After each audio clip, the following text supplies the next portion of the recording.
En el contenido programático tenemos las generalidades que nos trae como temas específicos la introducción a la norma NSR 10 en lo pertinente, obviamente al tema, la ubicación en zonas de amenaza sísmica y movimientos sísmicos de diseño, los sistemas estructurales y los métodos de análisis.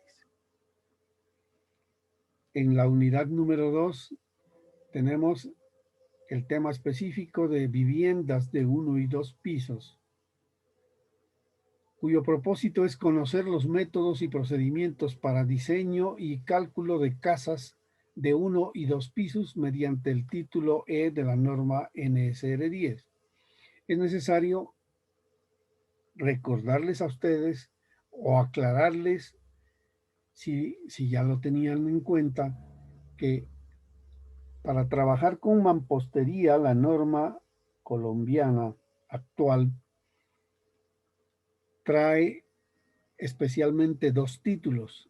El título D de dedo, que abarca la generalidad de todo lo que es el sistema de construcción en mampostería. Y a continuación trae un tema muy particular, que es el título E, que aplica única y exclusivamente para edificaciones de 1 y 2 pisos y con el uso específico de vivienda. La razón de este título E es precisamente para facilitarle a las personas, a los usuarios, el, el uso de este sistema constructivo, toda vez que mediante el título E, pues prácticamente no se requeriría hacer un análisis y diseño estructural, sino que si se sigue paso a paso los procedimientos indicados en el título E, prácticamente un arquitecto o un ingeniero que no sea especializado en estructuras puede perfectamente resolver una vivienda.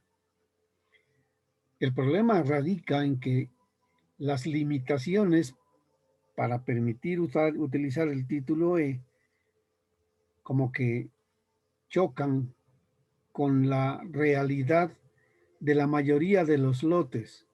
Las urbanizaciones que se hacen en la mayoría del territorio colombiano, cuando se hacen las urbanizaciones, destinan lotes del orden de 5 metros de frente, 6 metros de frente, en el mejor de los casos. Con un lote de 5 o 6 metros de frente por 12 o 15 metros de fondo, casi que se puede decir es inviable el título E. Ya veremos después por qué razones.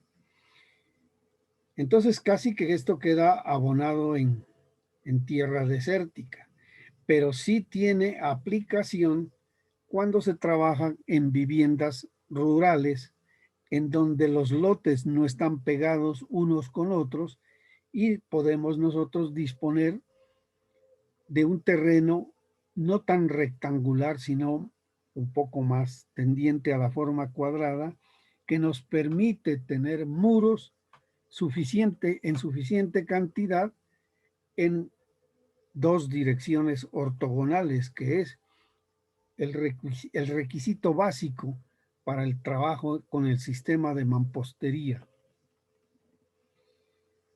Entonces, en este tema del título E, pues tendremos que hablar de los materiales permitidos, los espesores, las longitudes requeridas en muros, los elementos de confinamiento, los entrepisos y las cubiertas, incluyendo además obviamente la cimentación para viviendas de 1 y 2 pisos. Cuando ya queremos utilizarlo en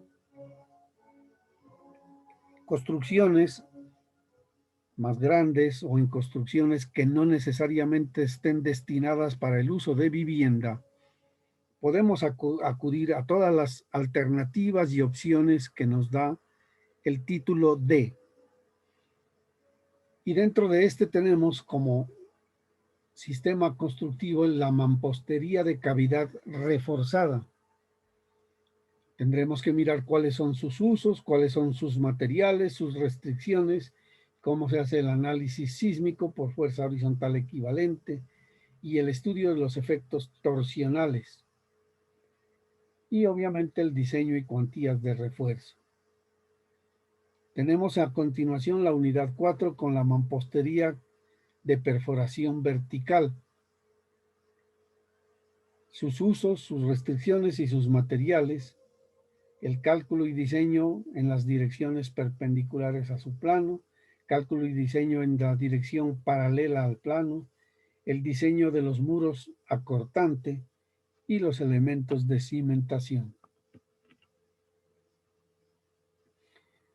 Tenemos luego la mampostería de muros confinados, también restricciones, materiales, requisitos, las fuerzas sísmicas de diseño, espesores, longitudes, todo lo que equivale a lo que es el diseño de los elementos estructurales. Hacemos referencia en el título 6 a los muros de diafragma, aunque dicho sea de paso, los muros de diafragma están muy restringidos por la norma, solo se utilizan en casos muy particulares. Y esa es en esencia la temática que tenemos que desarrollar, para lo cual pues vamos a mirar las partes conceptuales, se harán ejemplos, ejercicios y la propuesta académica con ustedes es que además de la evaluación formal vamos a tener la realización de un proyecto en el que apliquen estos conceptos, estos procedimientos, estos métodos.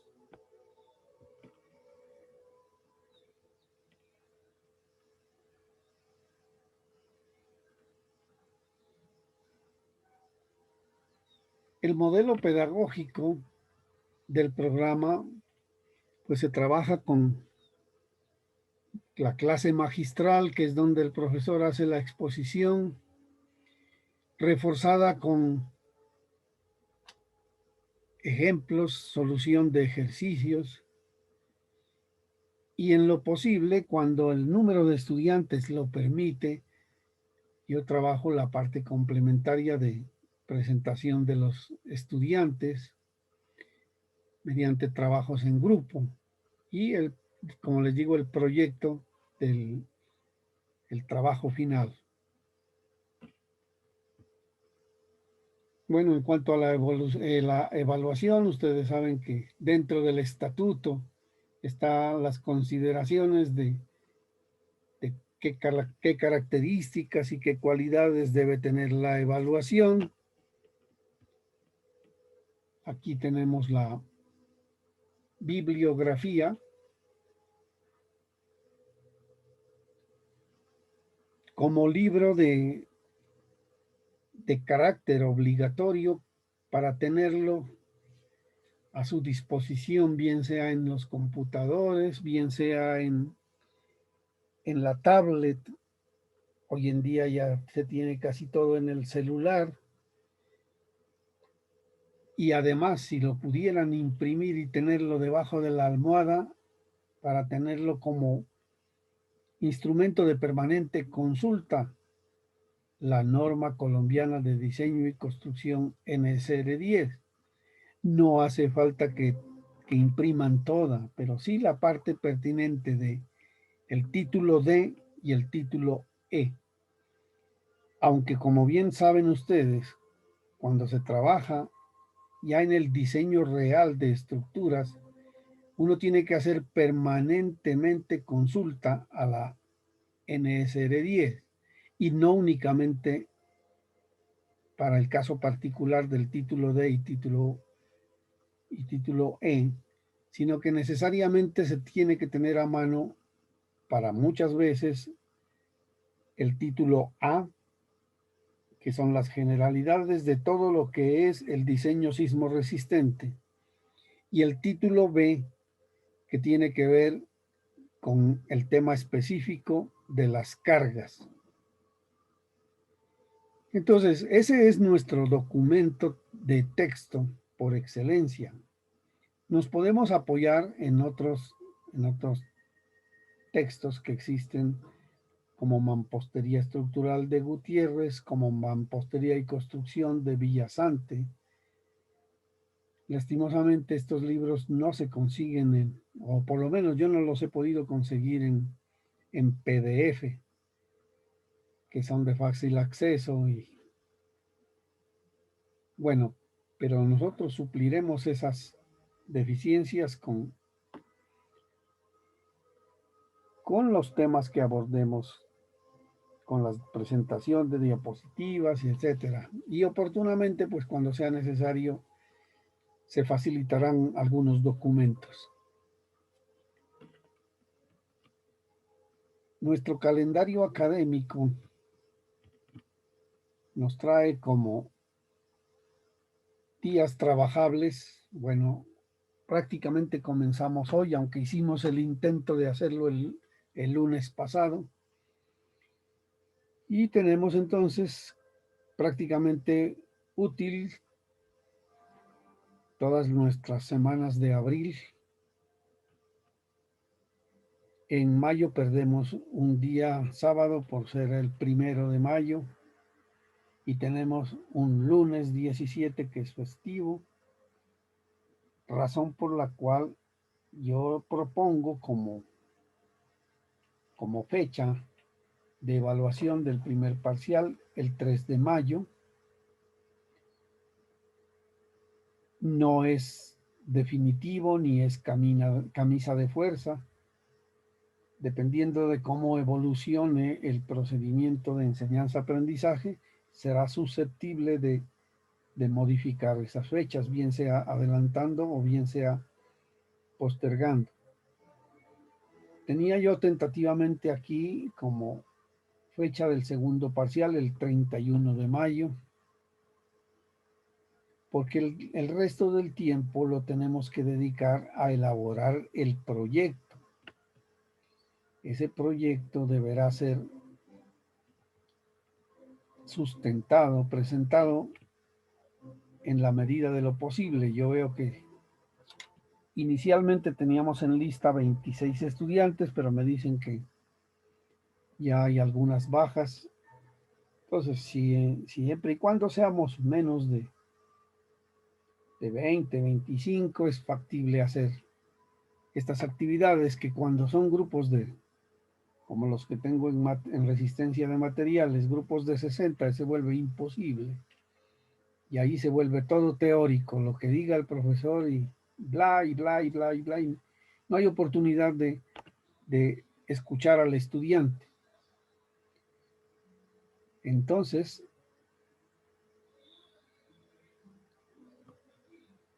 nuestro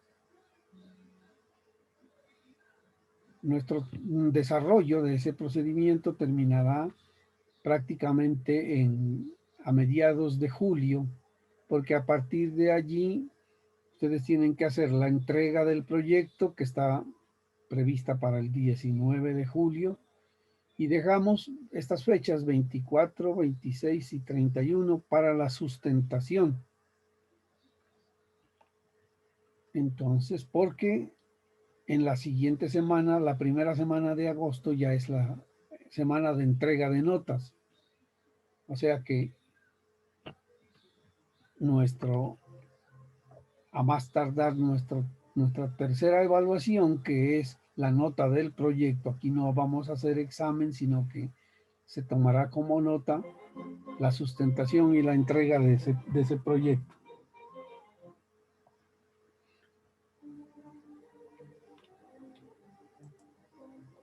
Y esta es la propuesta de evaluación. El primer parcial como examen de 20%, segundo parcial 25%, yo tenía previsto tercer parcial 25% y proyecto 30%. Estos porcentajes son negociables, teniendo en cuenta que el tercer parcial y el proyecto prácticamente son la misma cosa, solo que hay la entrega formal y la sustentación. Y aquí están las fechas, tal como lo vimos en nuestro calendario. Me gustaría escuchar sus opiniones, su parecer, para ver si cambiamos o modificamos algo en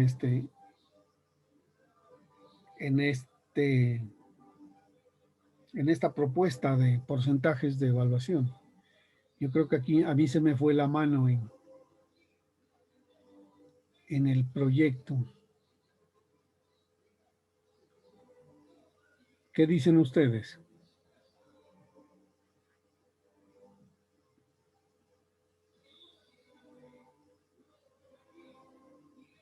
Parece que no hay nadie.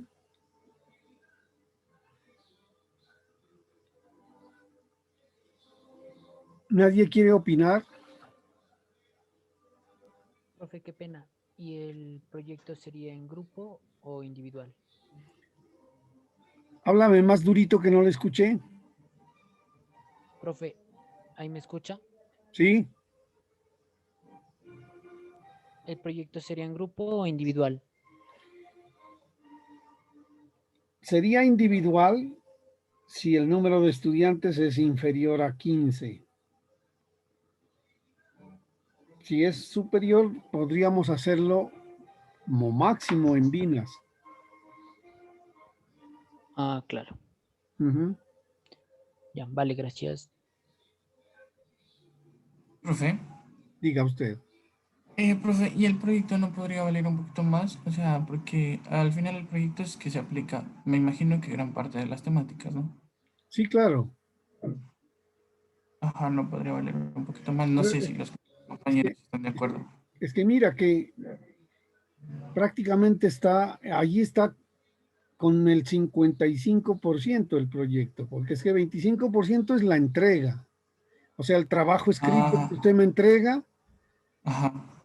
y los planos, y el 30% es la sustentación. Y por eso les digo que creo que se me fue la mano a mí ahí. Ah, ya, ya, ya. Ah, yo creí que estaba solamente el proyecto, el 30%.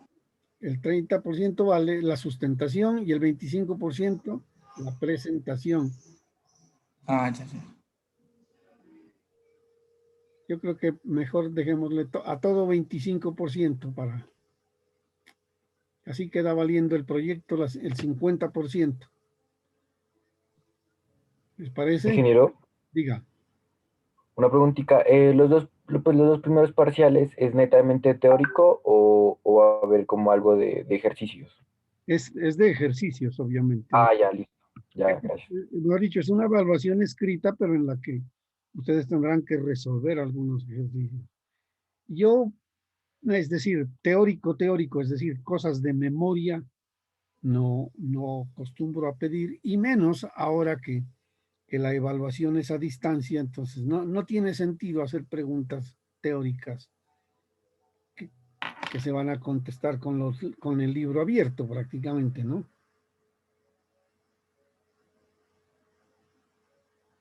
El otro aspecto que quiero comentarles es, miren, yo les aplaudo que ustedes escojan estas materias en sus selectivas.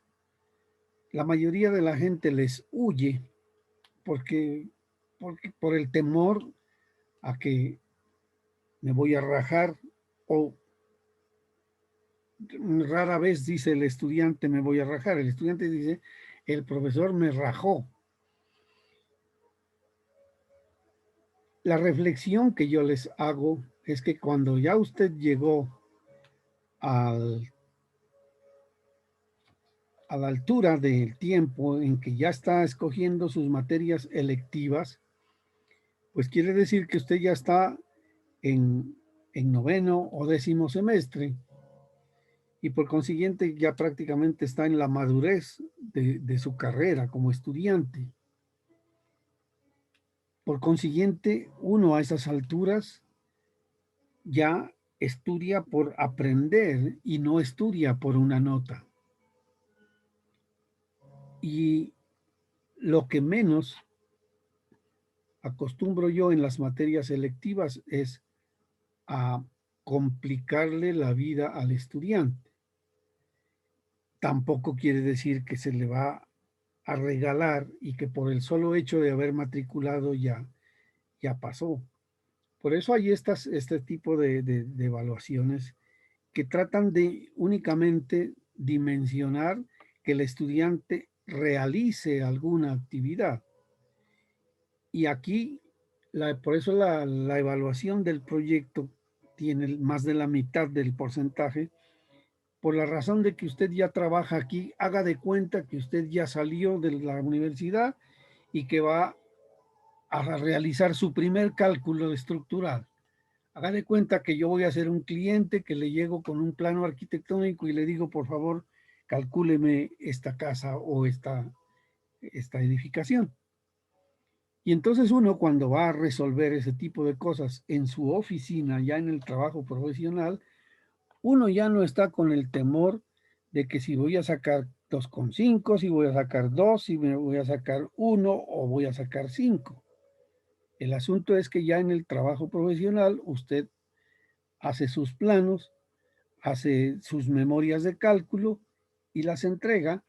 En la vida real la evaluación es que tiene que haber alguien que le revise en las oficinas municipales o alguien que le revise, en este caso, en el caso de las ciudades capitales, en las curadurías. Y entonces nos va a decir, bueno, le falta esto o le falta esto otro. Y entonces lo máximo que puede suceder en la vida real es que le hagan un oficio diciendo al proyecto estructural le hace falta esto, esto o estas otras cosas. Y le dan un tiempo prudencial para que haga sus ajustes.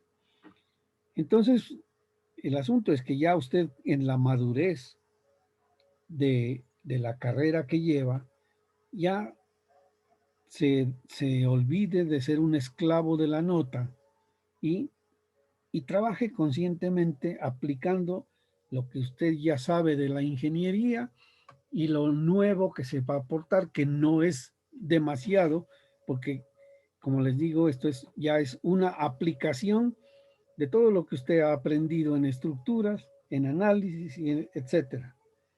Por consiguiente, para mí ya es secundario eso de los porcentajes y esas cosas. Lo que interesa es, como les digo, que usted realice las actividades. Obviamente que si usted no hace nada, pues lo mismo que pasa con un cliente. Si un cliente llega a buscarlo a su oficina y usted no le entrega nada de su trabajo, pues ¿qué va a suceder? Que en primer lugar que no le van a pagar.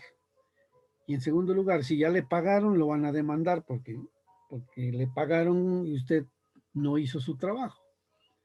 Entonces, acá el asunto es ese, simplemente usted, en el plazo del tiempo que nos trae la materia, tendrá que ejecutar ese proyecto como que si fuera un trabajo real.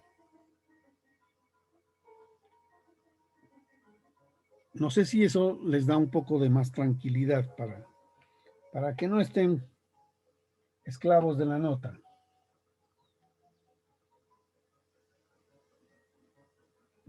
Sí, ingeniero.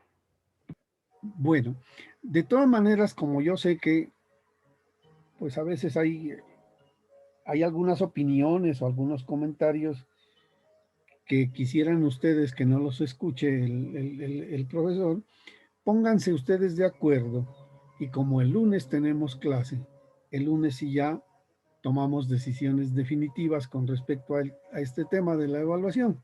Pero repito, no se preocupen por la nota, preocúpense por lo poco que podamos aprender. ¿Estamos de acuerdo?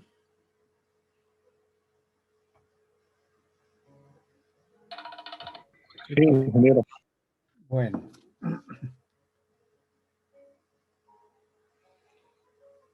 A ver, hay alguien que me escribe acá al WhatsApp. Ah, ok. Lastimosamente no sé quién.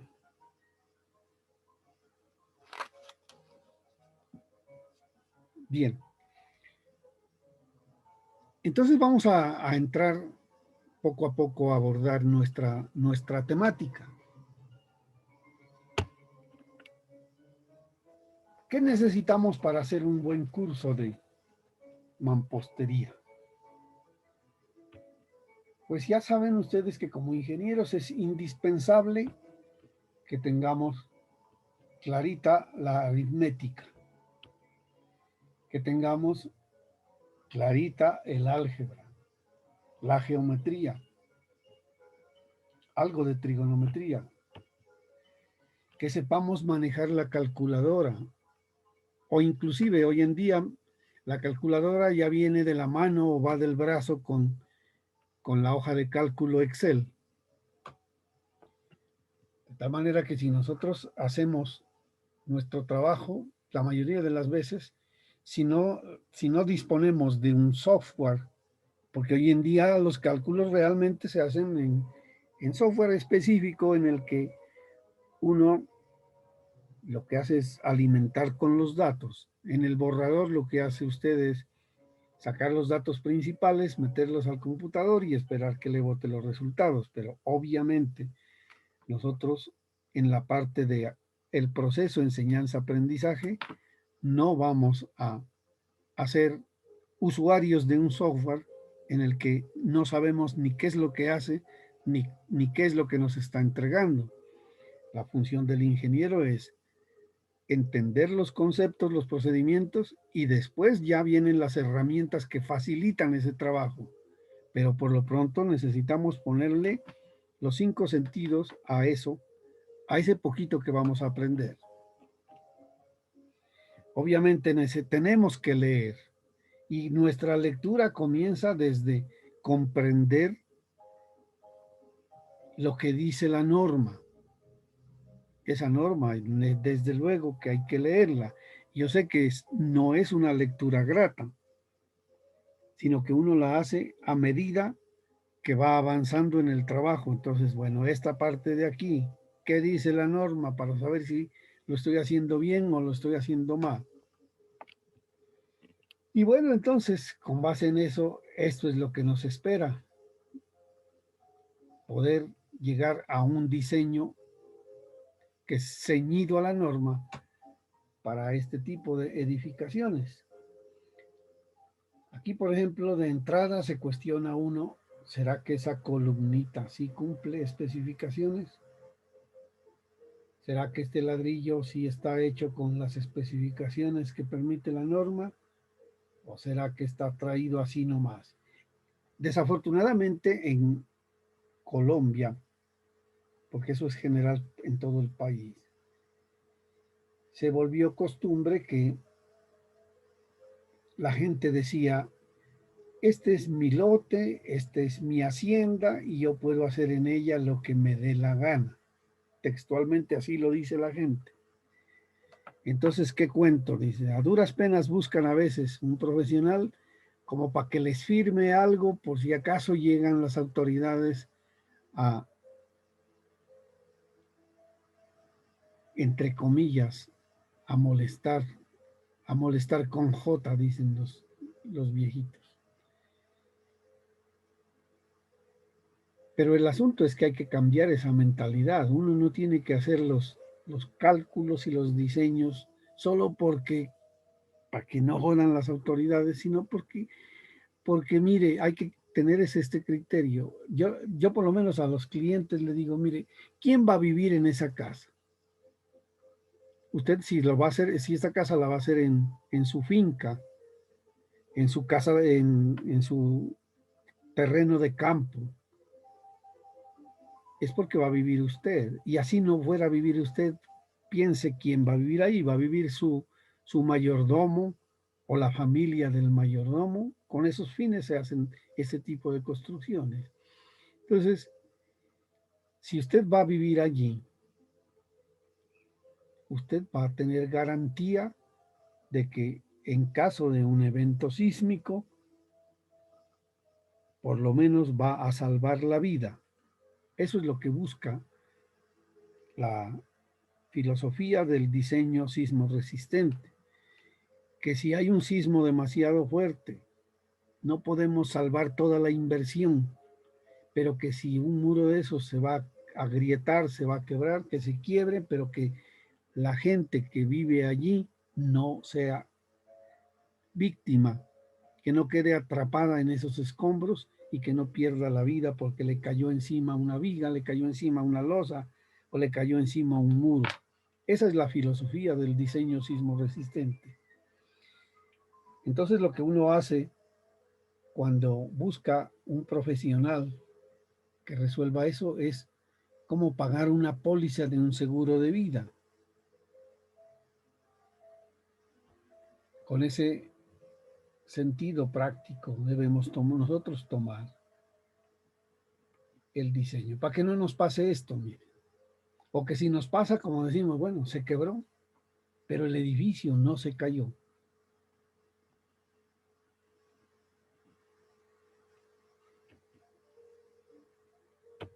Bueno, estos esquemitas es bueno que los tengan en mente porque sobre ellos tenemos que hablar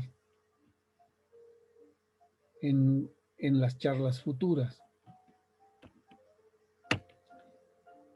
Bueno, entonces tal como miraron ustedes en el contenido programático y tal como miramos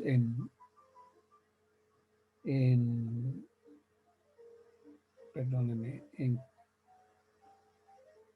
en la bibliografía, decíamos que nuestro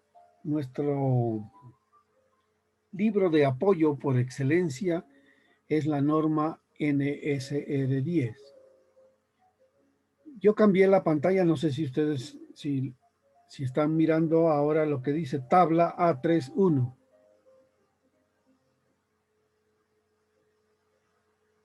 ¿Alguien me confirma? Ingeniero, Ah, sí, sí, sí está ahí. ok. Nuestro tema de mampostería comienza desde aquí, donde en la tabla A31, la norma NSR nos dice cuáles son los sistemas estructurales que podemos emplear.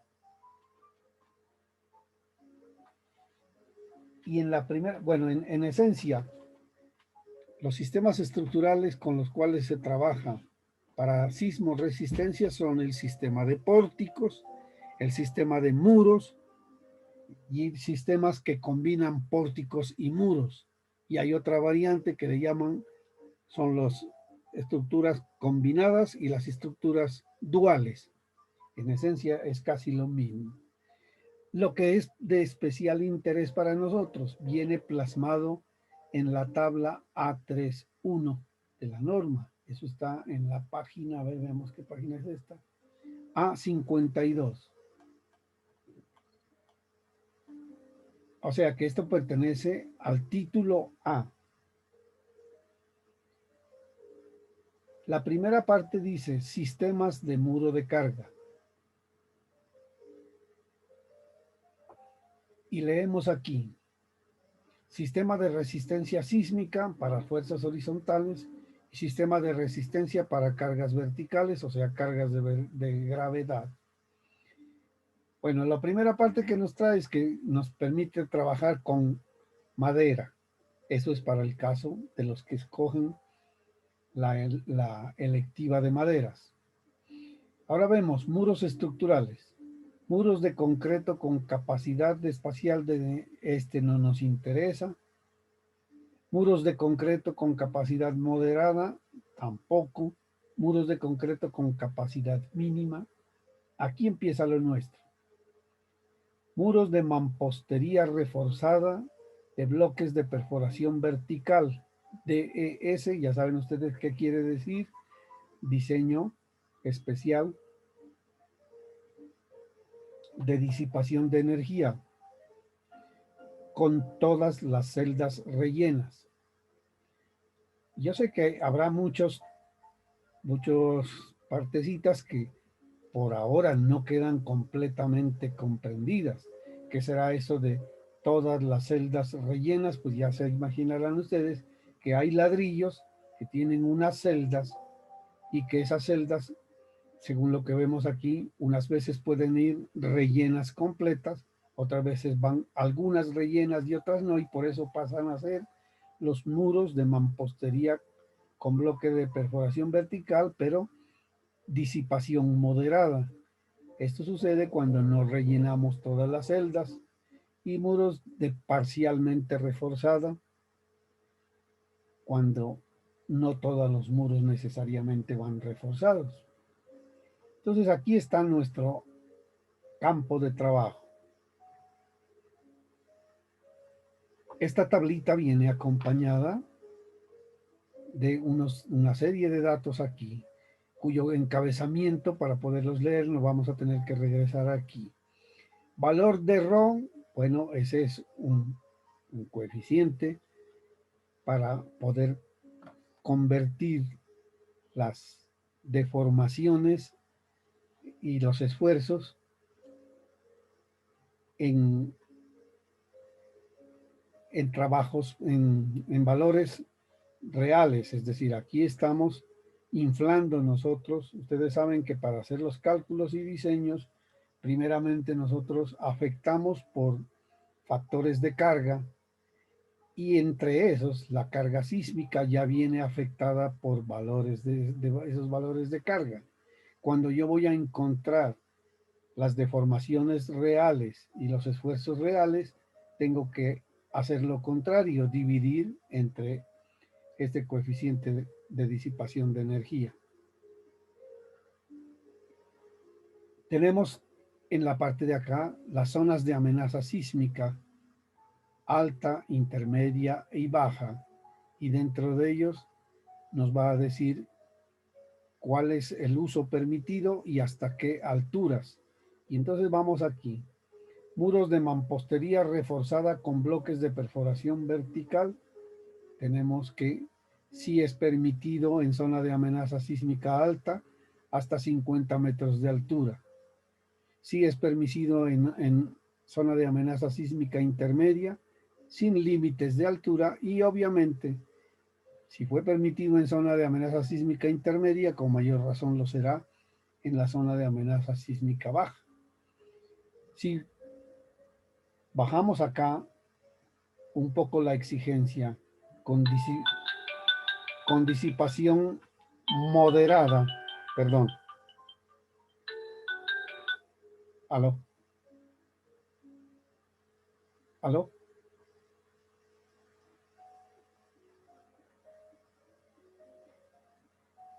Estoy en clase, por favor.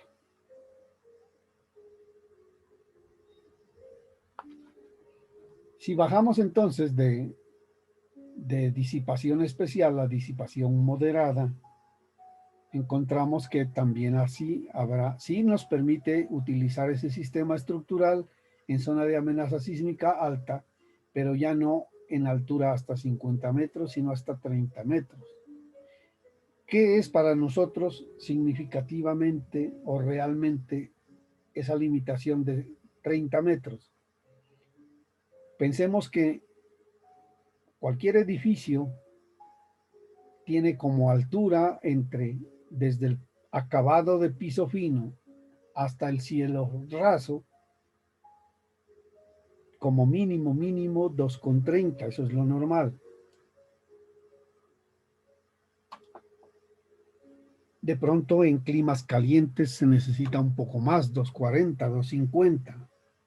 Y si a eso le aumentamos el espesor de la placa, más el acabado del pañete para pegar las baldosas o los pisos, etcétera, fácilmente estamos hablando de que la altura de centro a centro de un piso al siguiente piso está en el orden de 2,70, 2,80.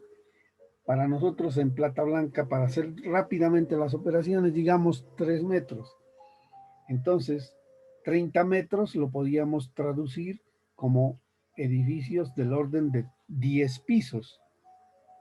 Se pueden hacer entonces con mampostería reforzada de bloques de perforación vertical en disipación moderada. Acá estábamos hablando de 50 entre 3. ¿Cuánto nos da eso? Del orden de 15, 16 pisos. Si bajamos aún más la capacidad de disipación de energía, ya llegamos a muros de mampostería parcialmente reforzada y llegamos aquí y encontramos que sí lo podemos hacer en zonas de amenaza sísmica alta, pero para uso grupo 1. ¿Qué es el grupo 1? Tenemos que ir a buscar en la norma donde se definen los grupos y vamos a encontrar pues que grupo 1 es únicamente viviendas. Y aquí nos limita a 2 pisos. Si estamos en zona de amenaza sísmica alta, en zona de amenaza sísmica intermedia, si se permite a cualquier uso, hasta 12 metros de altura. Y si estamos en zona de amenaza sísmica baja, igualmente si se permite, hasta 18 metros de altura. Haciendo nuestro parangón, dijimos 18 metros de altura, entre 3 estamos hablando del orden de 6 pisos. Y acá estamos hablando del orden de 4 pisos. Cabe anotar que paralelo con esto, cuando estamos en el límite entre los 5 y los 6 y los 4 pisos, hay otras exigencias que no necesariamente son de índole estructural, exigencias que varían de una ciudad a otra, pero en nuestro territorio existe una limitante también de carácter físico y de carácter práctico, y es que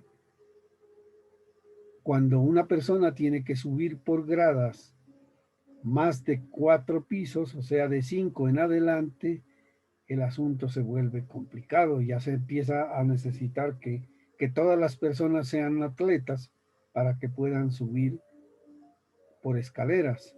Entonces, debe tener en cuenta que para 5 pisos o más de 5 pisos, ya va a tener otro tipo de exigencia que es los ascensores. Ese entonces es otra limitante en cuanto a la altura de nuestras estructuras. Tenemos luego muros de mampostería confinada. Ya veremos cada uno de ellos. Para mampostería confinada, si se permite en zona de amenaza sísmica alta, igualmente con un máximo de 2 pisos. De 2 pisos para el zona de amenaza sísmica media y 18 metros para zona de amenaza sísmica baja. Luego tenemos acá otro tipo de muros de mampostería que se llama muros de mampostería de cavidad reforzada. Si se permite, ustedes miran aquí, hasta 45 metros de altura, esto es 15 pisos, en zona de amenaza sísmica alta, 60 metros, más o menos 20 pisos en zona de amenaza sísmica media, y sin restricción de altura para zona de amenaza sísmica baja. Y aparece aquí muros de mampostería no reforzada, es decir, solamente ladrillo, puro ladrillo. No se permite en zona de amenaza sísmica alta, no se permite en zona de amenaza sísmica media, solo se permite y para máximo 2 pisos en zona de amenaza sísmica baja. Entonces ahí tenemos las restricciones que nos da la norma en lo referente a construcción de muros o construcción con base en muros, extractado de la tabla A3.1.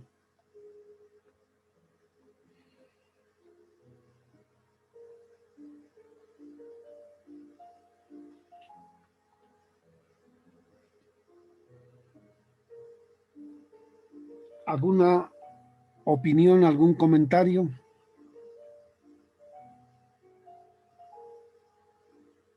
No hay comentarios por allí. Bueno, vamos a darnos un ligero paseíto por aquí. ¿Qué es lo que dice el NSR 10 título E? El título E dice en su titular, casas de 1 y 2 pisos. Bueno, otra cosita que quería comentarles. Mientras sentamos las bases conceptuales para comenzar a hacer los diseños y los cálculos, pues tenemos que pasar por esta partecita que yo sé que no es de mucho agrado, pero por eso les puse ahí, tenemos que leer.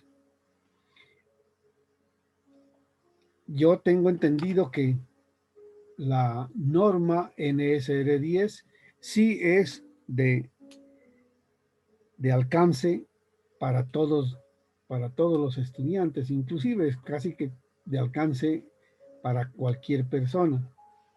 Y se la consigue en la versión PDF. De tal manera que ustedes sí pueden tener fácil acceso al título D, al título A y al título E, por lo menos, para trabajar en lo que nos concierne a la mampostería. Para que ustedes no se conformen con los pequeños párrafos que vamos a leer aquí, que son los que vamos a necesitar para la aplicación inmediata, sino que en cualquier momento que usted dedique al estudio, dedíquese a leer. Es la única manera de llegar al conocimiento y la aplicación correcta de los diseños, y no solamente para la mampostería, en general para cualquier tipo de estructuras. Entonces aquí nos toca, ¿qué es lo que puedo hacer yo dentro del capítulo E? El presente título establece los requisitos para la construcción sismo resistente de viviendas de 1 y 2 pisos, de mampostería confinada y de bareque encementado. Estos requisitos son de índole general y están dirigidos a todos los profesionales de la ingeniería y la arquitectura que trabajan en construcción de vivienda, así no sean especialistas en cálculo estructural. En este título se establecen las condiciones estructurales que permiten un funcionamiento adecuado de las viviendas de 1 y 2 pisos ante cargas laterales y verticales en las diferentes zonas de amenaza sísmica. En este título se dan los requisitos mínimos que se deben seguir en el diseño y construcción de viviendas de 1 y 2 pisos realizadas en muros de mampostería o en muros de bareque encementado que pertenecen al grupo de uso 1, tal como lo define A2.5.1.4. Entonces, si usted ya quiere profundizar y determinar qué es exactamente el grupo de uso 1, tiene que ir a leer el A2.5.1.4. Y dentro de las limitaciones establecidas en A1.3.11, es decir, construcción de 1 y 2 pisos que formen parte de un programa máximo de 15 viviendas y menos de 3.000 metros cuadrados de área construida. No obstante, si se desea para viviendas estructuradas con muros de mampostería, puede llevarse a cabo el diseño siguiendo los requisitos del título A y del título D del presente reglamento. Es decir, ¿qué es lo que pasa aquí? Como les digo, el título E fue puesto para facilitar a la gente, para que no le cobren tanto por cálculos y diseños estructurales.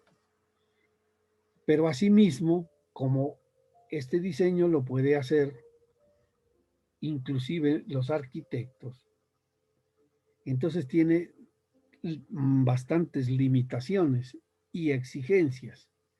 Esto hace que muchas veces no se pueda llevar a cabo el título E. Y entonces lo tiene que hacer. Eso no quiere decir que no se pueda hacer en mampostería, sí se puede, pero tiene que hacerlo por el título D. Y el título D sí necesita conocimientos de ingeniería más específicos. Y por esa razón ya con el título D no lo puede hacer el arquitecto y no lo puede hacer el ingeniero que no tenga conocimientos en este campo.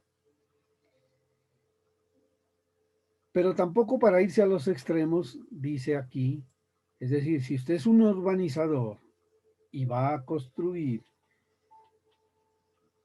100 viviendas, 200 viviendas, pues entonces no sea tacaño, pague un buen estudio. No lo haga solamente por título E. El título E, como les digo, está hecho para permitir que la gente de escasos recursos ahorre en diseños y cálculos. Y lo mismo que si su construcción es de más de 3.000 metros cuadrados, pues obviamente el tamaño y el costo de la urbanización exigen que se tenga mejores controles, mejores diseños, etc. Las casas de 1 y 2 pisos que se construyan en estructuras diferentes a los muros de mampostería o de bareque o que pertenezcan a los grupos de uso 2, 3 y 4, tal como lo define el A25 de este reglamento, bodegas y similares, deberán diseñarse siguiendo los requisitos de los capítulos A1 a A12 de este reglamento.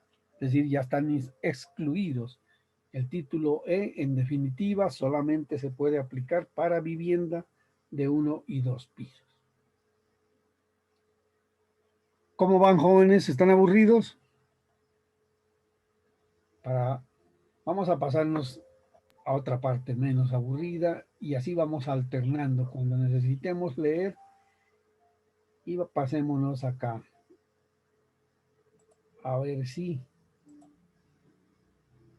encontramos aquí. Bueno, como nuestra materia prima para mampostería es el ladrillo o el bloque, vamos a ver algo con respecto a la fabricación de esos ladrillos.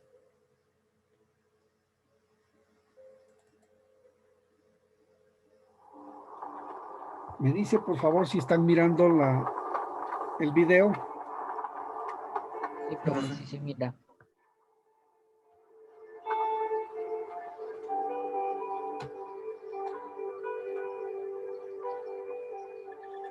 ¿Quién es este hombre? ¿Es tan diferente a nosotros, las personas de ciudad? Es feliz. Lo único que sé de él es lo que veo. Trabaja descalzo. ¡Mono! Sus únicas herramientas son un par de cubetas de metal, una espátula, un cajón de madera y sus manos. Con agua y tierra hace barro y con el barro fabrica ladrillos, varios cientos de ladrillos cada día.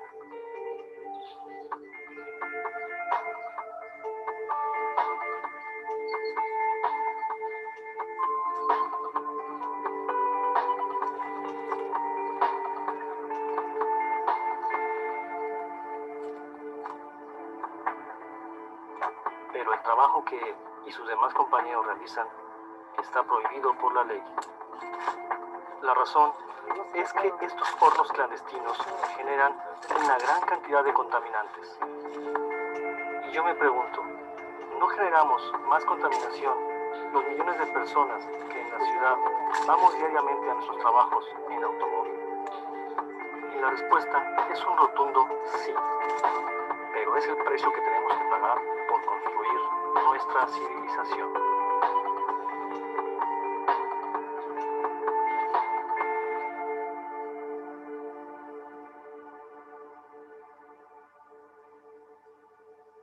Me gustaría que alguien comente qué mensaje le deja este video.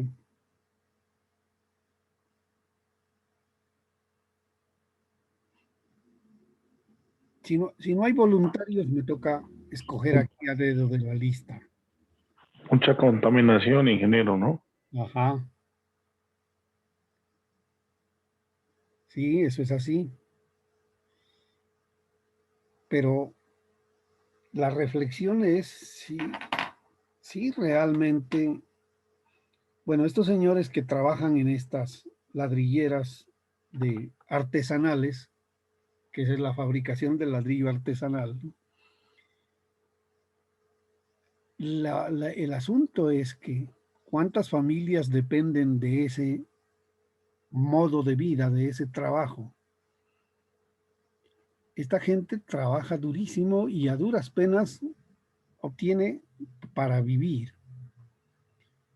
pero son perseguidos con ese argumento de la contaminación. Es obvio que cuando hay la quema de ladrillo, que así se llama,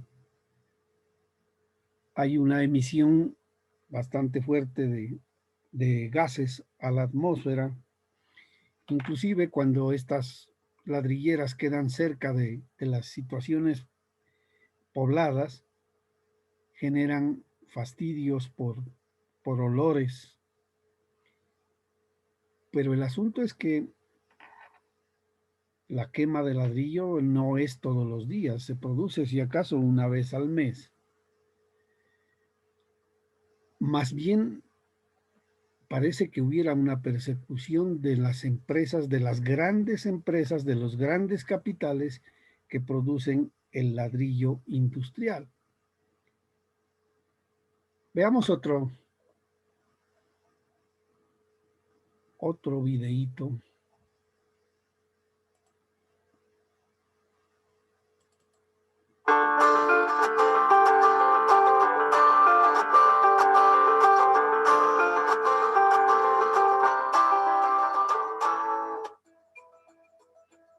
Proceso de fabricación de ladrillos artesanales. Para el presente trabajo, damos a conocer el proceso de fabricación del ladrillo artesanal en la ciudad de Juliaca, donde se concentra la mayor cantidad de fabricantes de ladrillos de la región sur del país. Proceso. Extracción.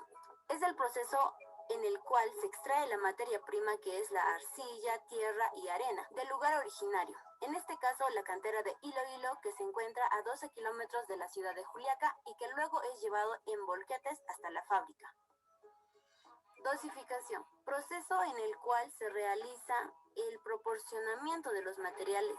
En nuestro caso, se realiza con 6 carretillas de tierra o arena, una carretilla de arcilla, en este caso la greda, y 10 baldes de agua, con una carretilla de acerrín. Primero mezcla ahí alrededor de 6 a 7 carretillas de tierra y lo mezcla con una carretilla de greda. Greda es la arcilla que mantiene consistente al ladrillo para que esté vivo.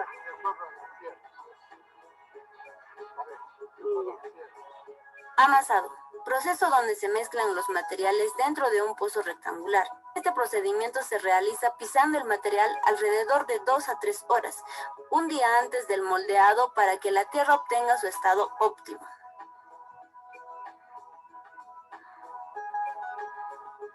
Moldeado. Este proceso se realiza en moldes como se ve en el video. Buenas tardes. Les presento al señor Pascual y a su esposa, quienes los dos en esta fábrica trabajan. Señor, muy buenas tardes. ¿Nos podría explicar cómo es más o menos el procedimiento para hacer el ladrillo? ¿Qué es lo que primero hace? Antes quiero dar la cordial bienvenida por esta gran visita. El procedimiento es, primero compramos tierra de la cantera, luego lo preparamos aquí en el cubo y procesamos, como usted puede ver, ¿no? Es el trabajo de todos los días. Después de sacar la tierra, agarran lo que es los moldes. ¿Esos moldecitos los compra o ya a la medida? Ya, me contaba que la medida de este molde que es para techo, ladrillo techo, es de 26,5 por 23,5, altura 12 o 10, 10 y 12, según lo que varía. Bueno, como podemos apreciar este procedimiento en el cual se rellena, se podría decir esta es la base. Es la base, llega a ponerse la ceniza para que no se pegue la base a la mesita donde están trabajando. De ahí lo vuelve a bajar la tierra con un poco de acerrín mezclado y eso lo vuelve a introducir. Se emplea bastante fuerza para que sea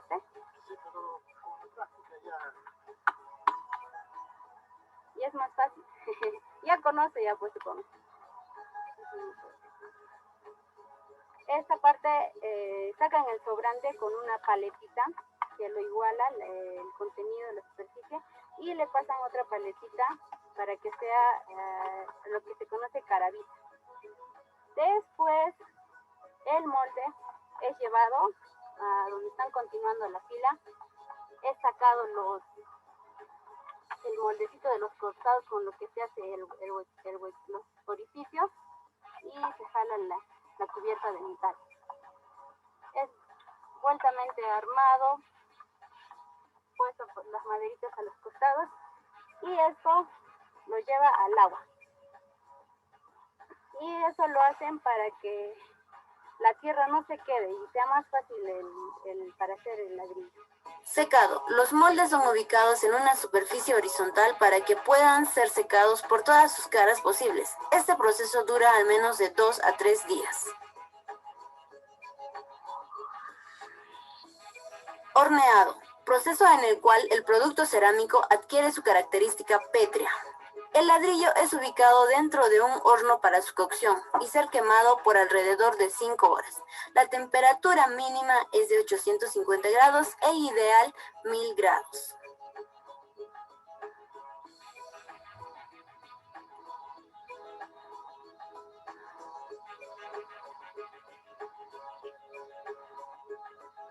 Comercialización.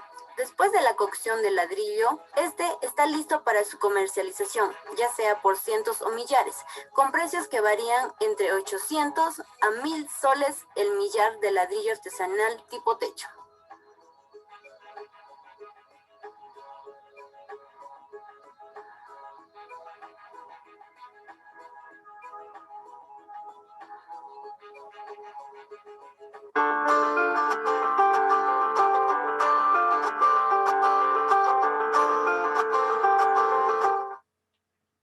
¿Qué opinan, jóvenes?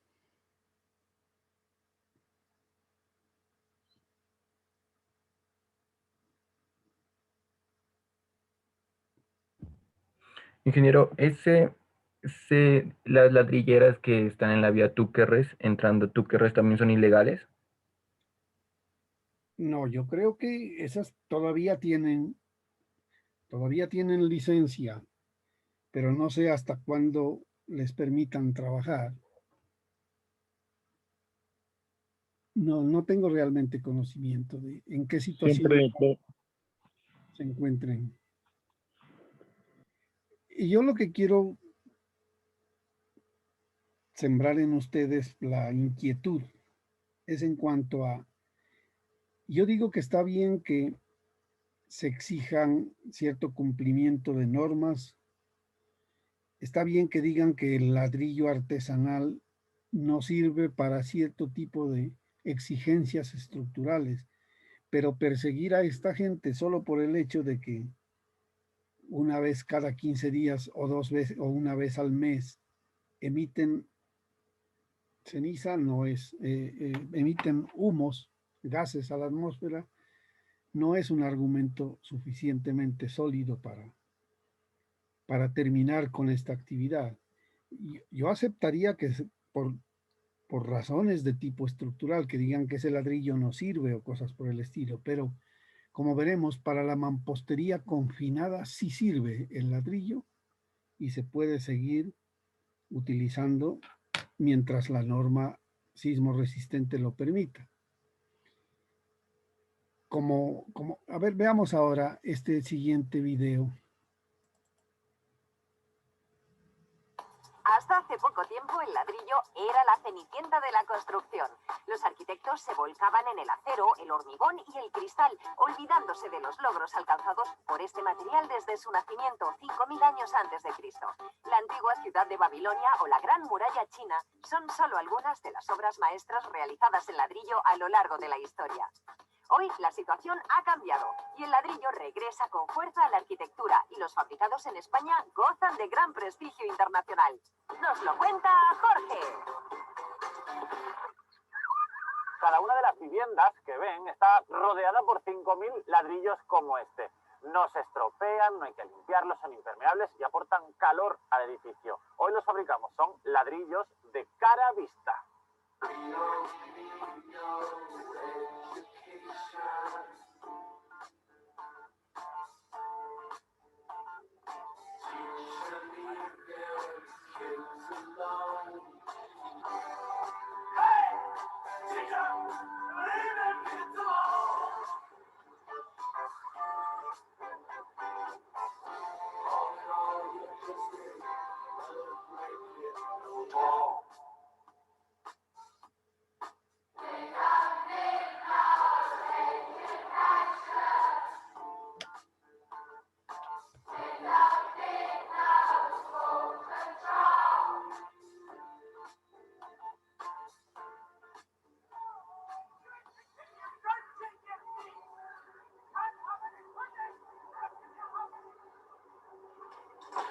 Este es un ladrillo normal, Jesús. ¿Cómo se llama este ladrillo?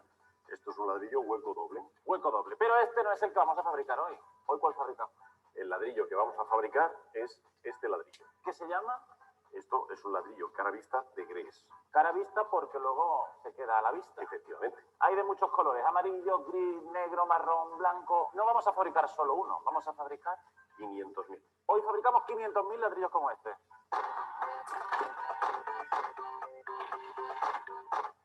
Mario, ¿de qué está hecho un ladrillo? Un ladrillo está hecho de arcilla. En camiones como este recibimos la arcilla de canteras de toda España. Esos rojos arcilla. Esos rojos arcilla.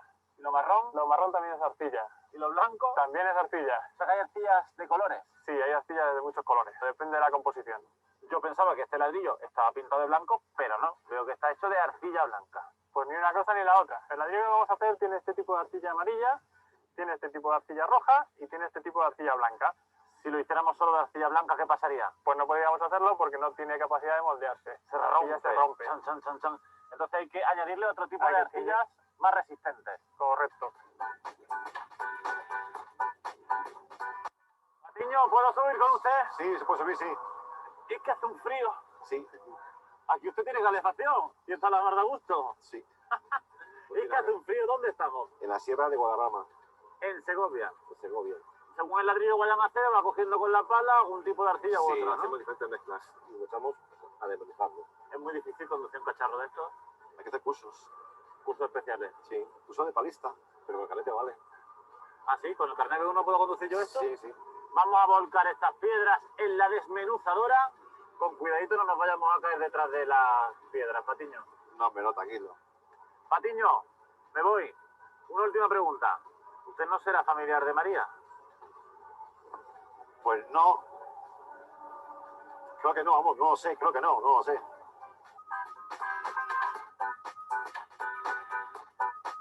¿Qué está pasando en esta máquina? Aquí estamos desmenuzando la arcilla porque para hacer ladrillo necesitamos polvo y entonces necesitamos hacer más pequeña poco a poco la piedra.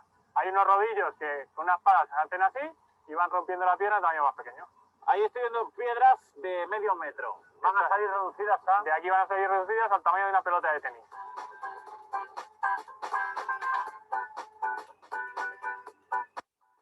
Y por ahí ya caen, Jesús, las piedras con tamaño de pelota de tenis. Este es el almacén de las arcillas, pero ya con tamaños más pequeños. Más pequeño. ¿El tamaño final que necesitamos cuál es? Por debajo de 1 milímetro.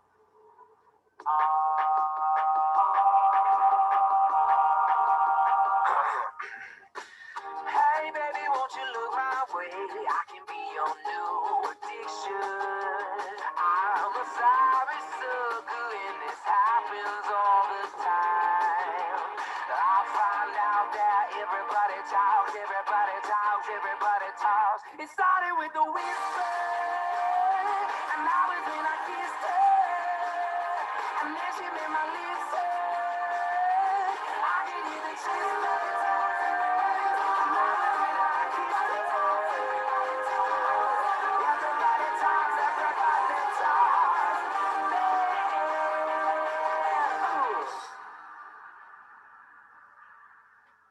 A partir de ahora empezamos a mezclar las arcillas. Pues digámosle a Alejo. Alejo, vamos a arrancar las arcillas. Aquí tenemos las arcillas mezcladas porque tenemos unos alimentadores que nos regulan con unos variadores de velocidad la cantidad de arcilla que necesitamos de cada una de las variedades. O sea que de cada tolva sale una cantidad diferente de arcilla. Efectivamente, Y por eso aquí ya está en su proporción correcta. Eso es.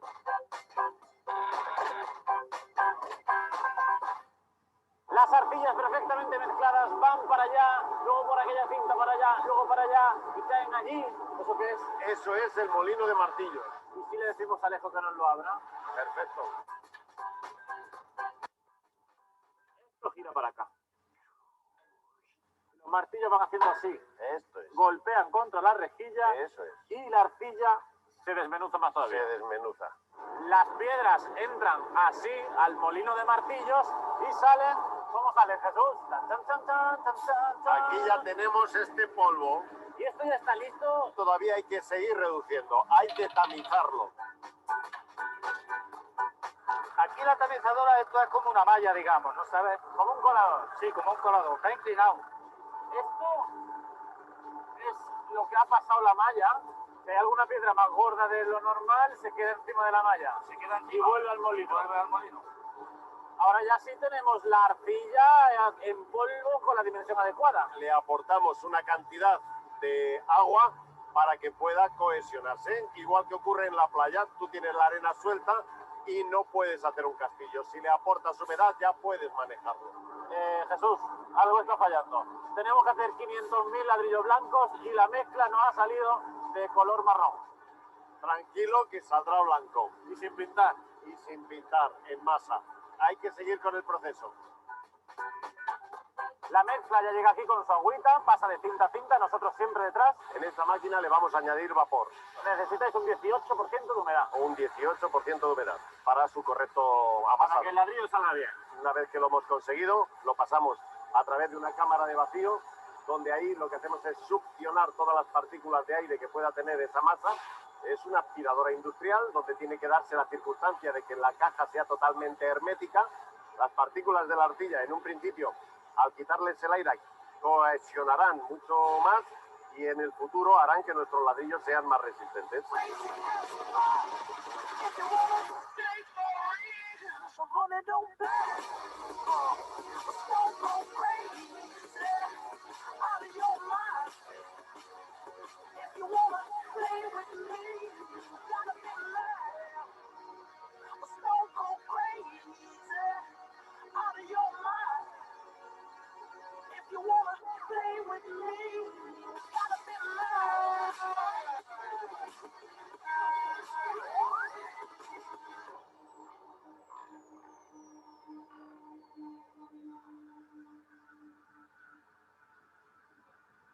Empujamos la arcilla contra este molde y conseguimos que nos salga un ladrillo gigante.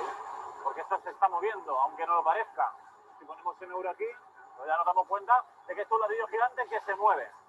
Paramos la máquina, le hacemos un corte y esto tiene ya forma de ladrillo y todo. Vaya, la mínima ¿quién no lo forma. diría?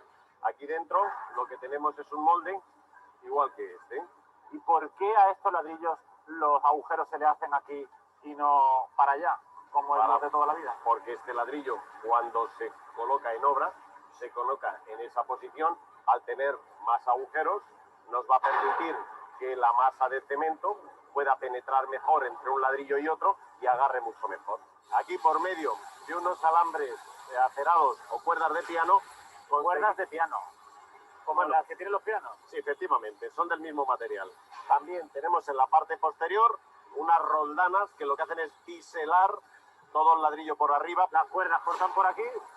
Esto es. Sí, estas cosas que tú les has llamado roldanas de biselado. Que son como con lo que yo parto la pizza. Más o menos. Pues corta por aquí, ¿no? Para poder dejarlo perfecto. Esto sería un ladrillo ya ¿Esto está duro o está blando? Esto está totalmente blando. Mira, ¿hasta qué punto está blando? Somos capaces de moverlo y malearlo.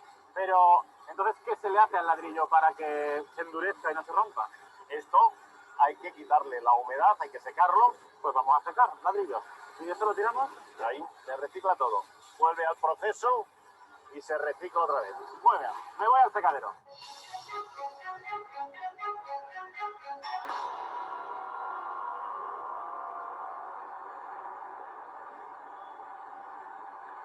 Estas son estanterías que están esperando para entrar en el secadero. ¿Cuántos ladrillos caben en cada estantería? 4.500. ¿Y esta ya es la entrada al secadero? Sí, es un túnel de 90 metros de largo, 6 de alto y 3 de ancho. Caben 29 estanterías dentro de él. De momento aquí tenemos 30 graditos, ¿no? Sí, esta es la entrada. Aquí es donde hay más humedad y menos temperatura. ¿Veis, no? Jesús me regula. Venga, sin gafas, Jesús. Vamos. Rapidito, que aquí hace mucha calor. Tenemos temperatura de 80 grados, que es la temperatura que hay en la sauna de los gimnasios. Más o menos. Pero claro, nosotros vamos abrigados con chaquetón y todo, porque fuera hace menos 5 grados.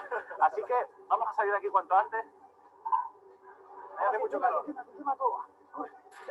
¿Por qué la temperatura cada vez es mayor? ¡Corre, por favor, Jesús! ¡Que nos vamos a morir de calor! No podemos meter, el secado tiene que ser progresivo, para que no se raje el ladrillo durante el proceso. ¡Abre la puerta! ¡Vamos! ¿Qué mal le ha pasado, madre mía?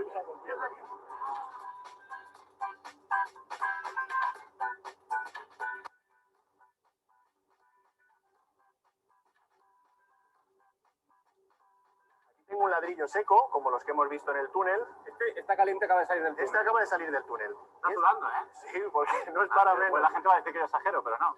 Y este está húmedo, es de los que hemos visto en el moldeo antes. Ha encogido. Ha encogido. Esto es debido a la pérdida de humedad que se produce dentro del secadero. ¿Por qué hay que quitarle la humedad? Porque si entra con humedad dentro del horno, explota. Porque la humedad que queda dentro quiere salir muy rápido en forma de vapor. ¿Hay que meter esto en un horno? Claro. Ahí entrará solito el ladrillo. Lo Ahí tiraremos entra. a la salida. Sin duda. Vamos al horno. Antes de meter los ladrillos en el horno hay que cambiarlos de transporte, de cochecito. Antes venían en estanterías metálicas y tenemos que pasarlo a vagones cerámicos para que aguanten la temperatura que va a haber dentro del horno. Porque si no las estanterías estas de antes se fundirían. Fundirían totalmente. Vamos a la sala de control y aquí te explico cómo funciona el horno. Esta es la curva de cocción que tenemos dentro del horno. Es la temperatura que atraviesa el ladrillo. El ladrillo hace el recorrido en 24-30 horas. Nosotros cocemos siempre por encima de 1150 grados. Estamos a máxima temperatura unas 4 horas. El resto del tiempo es calentar y enfriar, que es lo más delicado del proceso. Y ahora vamos al horno. Hombre, ya te he dicho que no hacía falta ir al horno. Bueno, vamos a la parte de arriba del horno. Encima del horno. Encima del horno. Venga, ¿cuánto mide el horno? El horno mide 150 metros, un campo de fútbol y medio. Debajo de nosotros los ladrillos se están calentando. ¿Sí? Esta es la zona de precalentamiento. Vamos a la de cocción. Mira, todo esto son quemadores de gas. Parece que están ardiendo los ladrillos, se ve todo naranja. Aquí tengo un termómetro para que veas la temperatura. Como el que nos ponemos en el sobaquillo cuando estamos enfermos. Pero más largo. Vale. Sube la temperatura. 191, 237, 284, 350... Atención, superamos los 1000 grados. Siempre por encima de 1000 grados en esta fábrica. Cuidado, cuidado. Ay, que eso está muy caliente. Cuidado, que eso quema. Entonces, debajo de cada tubo de estos hay un quemador. Como un lanzallamas. Los vagones avanzan paso a paso y durante el avance los quemadores paran para no tocar el ladrillo. Cuando el vagón para, el quemador enciende. Y el fuego sale entre los ladrillos. Efectivamente. No va directamente al ladrillo. Nunca. ¿Por qué es importante cocer los ladrillos a más de 1000 grados? Porque por encima de 1150 grados se produce cerámica de grés. Este es un ladrillo grés. Un ladrillo de grés, muy poca porosidad y mucha resistencia.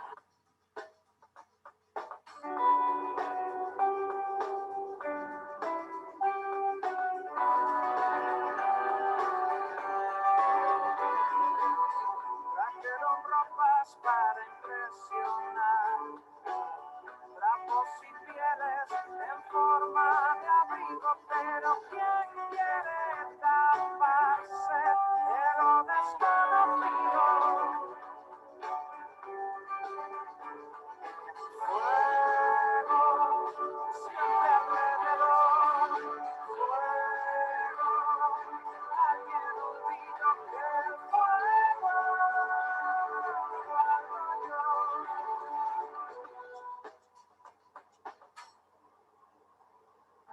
estos son los primeros 60.000 ladrillos blancos que han salido hoy del horno. Vale, Jesús, pues vamos a hacer una cosa. Me voy a llevar este de muestra al laboratorio para comprobar que lo estamos haciendo bien. Fuerte y resistente. Rubén, te traigo un ladrillito para que le hagas una prueba de resistencia. Muy bien, vamos a ver lo que aguanta. Esta es una máquina de resistencia a compresión. Vamos a hacer fuerza sobre el ladrillo, presión por arriba y por abajo. Eso es. Para que el ladrillo se dé por bueno debe llegar a 1200 kilonewtons. 1200. Ya podemos dar por bueno. ¿Sí? Esto ya resistiría ¿cuántos pisos? Un montón. Esto ya resistiría más o menos unos 3.000 metros de altura. ¿Sí? Sí. O sea, un ladrillo con 1.000 pisos por encima podría aguantar. Un ladrillo sobre otro hasta 3.000 metros. Parece que se está resquebrajando, ¿eh? Se va quejando. A los 1.700 se va resquebrajando. ¡Ay!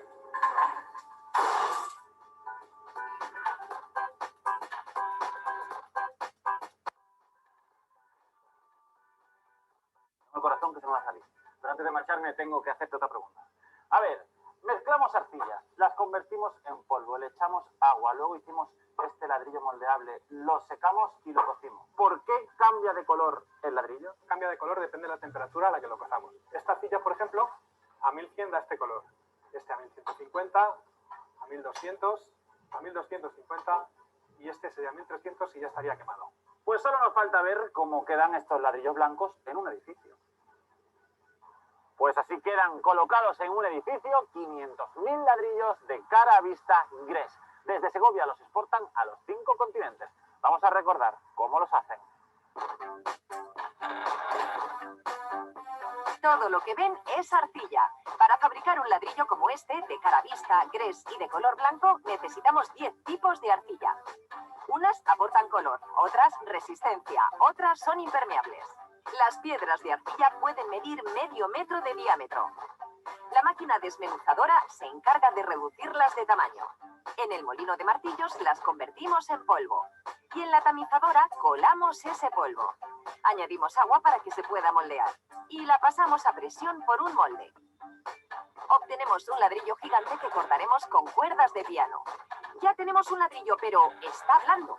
En el secadero, a 100 grados, lo endurecemos.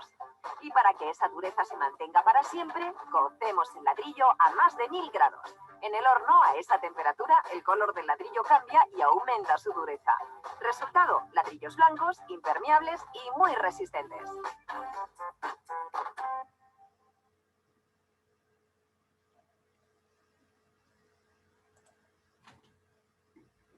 ¿Cómo les parece, jóvenes?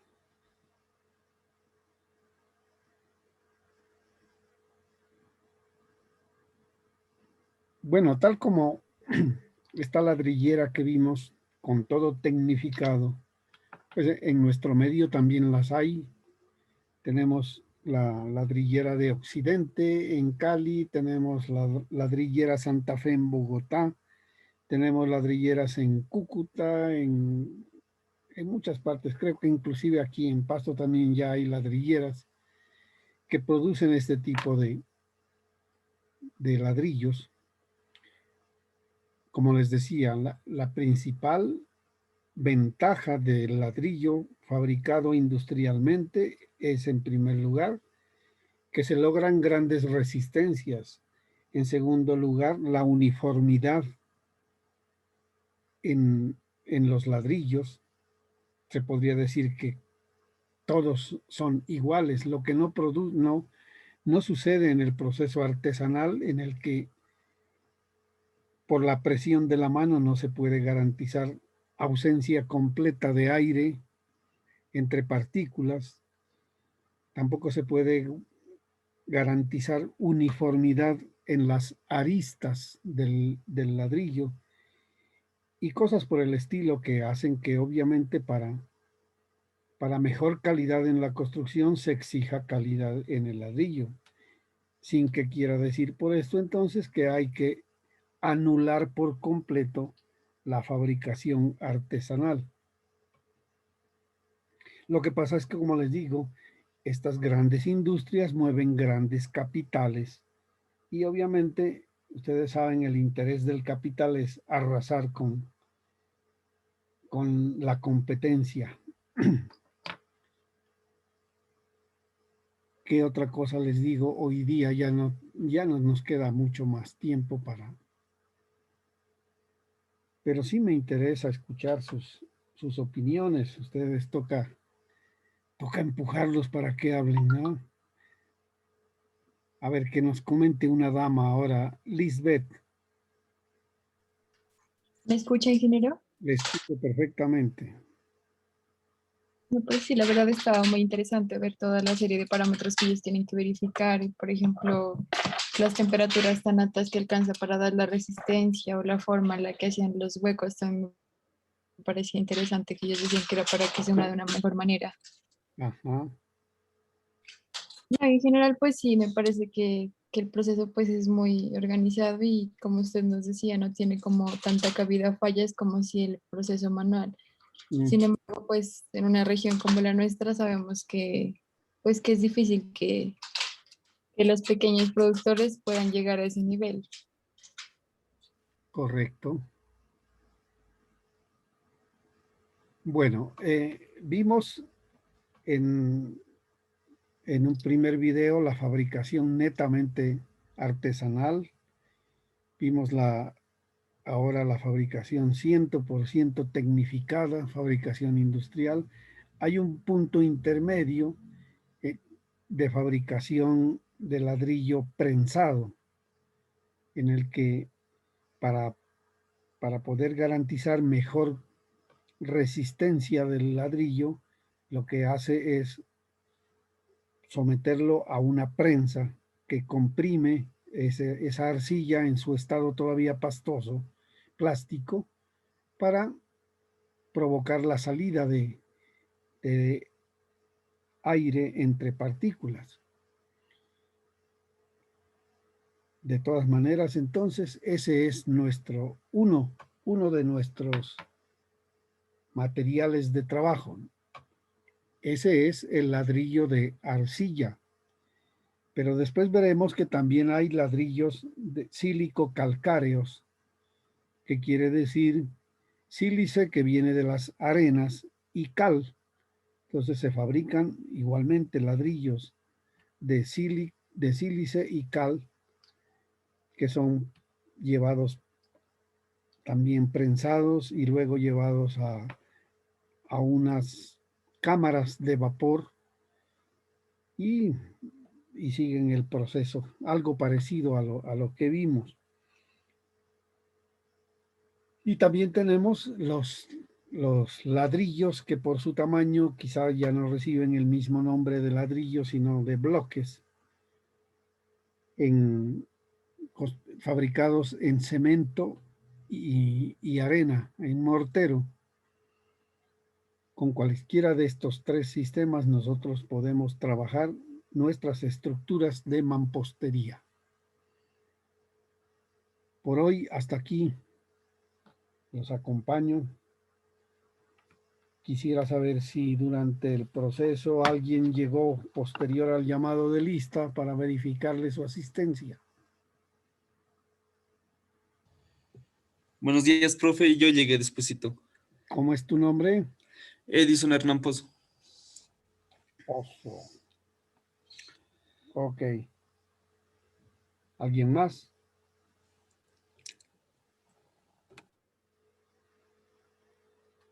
Bueno. Nos vemos el lunes, jóvenes. Bueno, profe, muchas gracias. Gracias, Chao, ingeniero. profe. Gracias. Luego. Gracias, ingeniero. Gracias, ingeniero.